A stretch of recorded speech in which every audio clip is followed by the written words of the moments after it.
let's talk about what happened on September 10th, 2025. It was an event that shocked the nation. A prominent political activist assassinated in public. A suspect was caught within days, and the evidence seems to point right at him. But all of it circles back to this one huge, unanswered question. Why? Okay, let's start with the hard facts, the things we know for absolute certain. On that day at Utah Valley University, conservative activist Charlie Kirk was shot and killed. And this didn't happen in the shadows. It happened right in front of 3,000 people. So a suspect is in custody. The weapon's been found. But none of that really answers the most important question, does it? So in this explainer, we are going to dig into all the evidence and really try to understand the search for a motive in what is a truly tragic and really complex case. To even begin to get a handle on the why, we have to start with the who and the what. Who was the target and what exactly happened at the scene. So who was Charlie Kirk? Well, he wasn't just another political commentator. As the co-founder of Turning Point USA, he was a huge force in conservative politics, especially on college campuses, and a really strong ally of Donald Trump. But, and this is a key detail, his very controversial stances on, well, just about everything, from election integrity to public health policies, made him an incredibly polarizing figure. And that's so important here, because it puts him at the dead center of the kind of political divisions the investigation is now laser-focused on. The first few days after the shooting were just a whirlwind of activity. On the 10th, the shooting happens, and a massive manhunt kicks off. But things moved incredibly fast. By the 12th, the FBI already has surveillance images out to the public, and the suspect, a 22-year-old named Tyler Robinson, is in custody. And get this, his own family turned him in.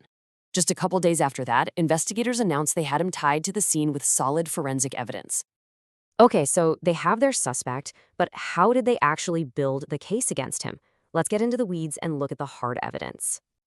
The case against Robinson really hinges on direct physical evidence. I mean, this is the stuff you can't argue with. Investigators found a bolt-action rifle on a rooftop nearby. And here's the kicker. His DNA was found on a towel that was wrapped around that rifle and on a screwdriver that was left at the scene. It's about as direct a forensic link as you can get. But the search for why? Man, that really intensified with what investigators found back at the suspect's home. They found a note, partially destroyed, that, once they pieced it back together, seemed to reveal an intent to take out Kirk. But even more telling than that, they found ammunition that had inscriptions on it, mocking far-right themes. All of a sudden, this wasn't just about a suspect and a weapon. It was about a potential ideology. So, with the who and the how seeming to fall into place, the investigation pivots to its most difficult, its most challenging question. What was the motive? And this is where it gets really complicated. You can see right here that investigators are basically juggling three competing theories. The first one, a lone attacker with a political motive, that one seems the strongest, right? It's backed up by the note, the ammo, but to really prove it, they need something more concrete. The other theories, things like an organized plot or some kind of personal issue, they're just weaker. There's simply no public evidence right now for a conspiracy, and the whole idea of a personal motive is only resting on these vague statements from the family. And that brings us to this critical point. Despite all the evidence, despite all the theories swirling around, law enforcement officials have been crystal clear. The precise legal motive remains unproven. It has not been formally established. A case like this generates so much noise, so much talk, so it's absolutely crucial to separate what we actually know from what is just speculation.